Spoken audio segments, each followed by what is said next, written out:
ગુજરાત માટે આવ્યા છે રાહતના સમાચાર।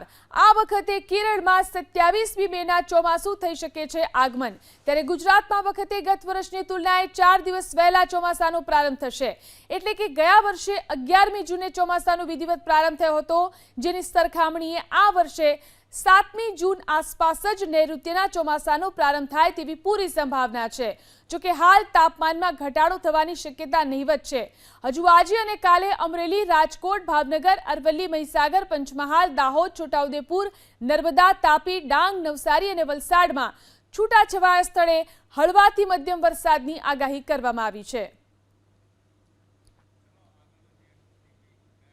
ગુજરાત માટે આવ્યા છે રાહતના સમાચાર।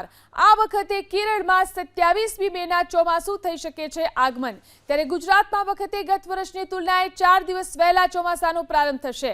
એટલે કે ગયા વર્ષે 11મી જૂને ચોમાસાનો વિધિવત પ્રારંભ થયો હતો, જેની સરખામણીએ આ વર્ષે 7મી જૂન આસપાસ જ નૈઋત્યના ચોમાસાનો પ્રારંભ થાય તેવી પૂરી સંભાવના છે।